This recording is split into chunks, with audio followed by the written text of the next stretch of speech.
3 de agosto del Evangelio de San Mateo, capítulo 14, versículos 22 y siguientes. En aquel tiempo, inmediatamente después de la multiplicación de los panes, Jesús hizo que sus discípulos subieran a la barca y se dirigieran a la otra orilla, mientras él despedía a la gente.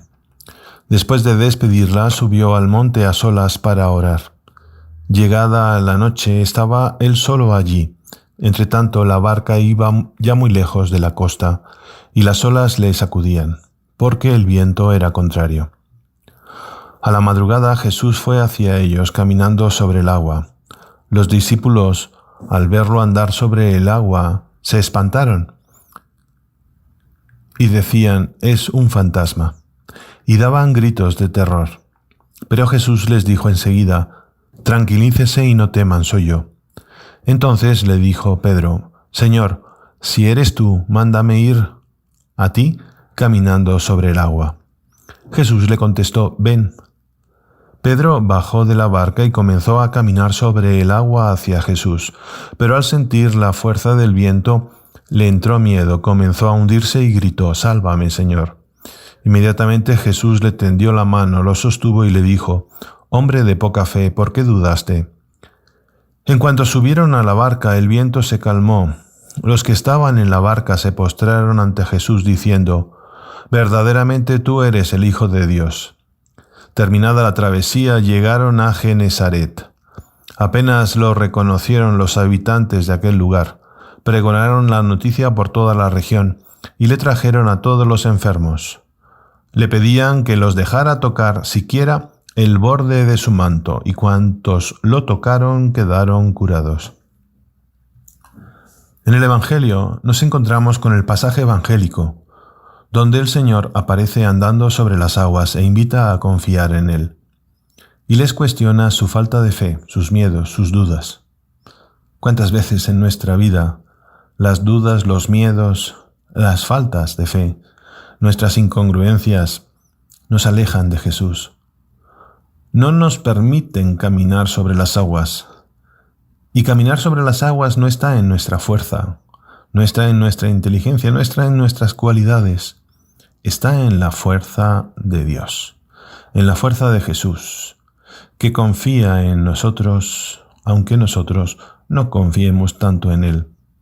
El Papa Francisco, reflexionando sobre este Evangelio, nos dice: este relato es una hermosa imagen de la fe del apóstol Pedro.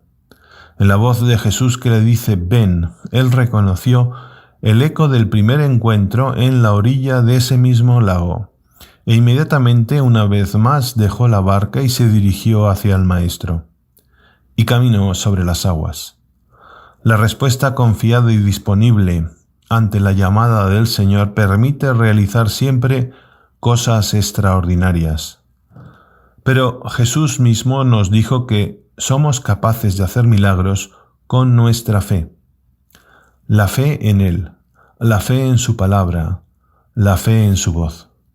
En cambio, Pedro comienza a hundirse en el momento en que aparta la mirada de Jesús y se deja arrollar por las adversidades que lo rodean. Pero el Señor está siempre allí, y cuando Pedro lo invoca, Jesús lo salva del peligro. En el personaje de Pedro, con sus impulsos y sus debilidades, se describe nuestra fe.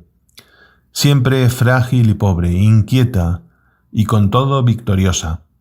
La fe del cristiano camina hacia el encuentro del Señor resucitado en medio de las tempestades y peligros del mundo. Esta es una imagen eficaz de la Iglesia. Una barca que debe afrontar las tempestades y algunas veces parece estar en la situación de ser arrollada.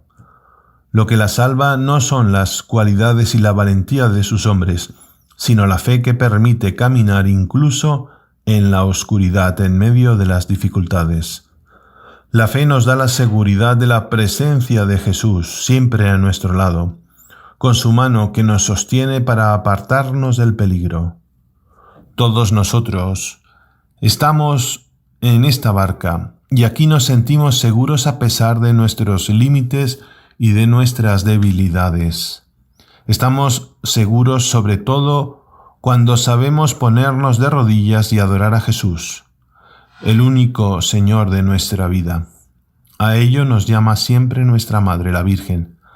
A ella nos dirigimos confiados. Y que la bendición de Dios Todopoderoso, Padre, Hijo y Espíritu Santo, descienda sobre ti y permanezca para siempre. Amén.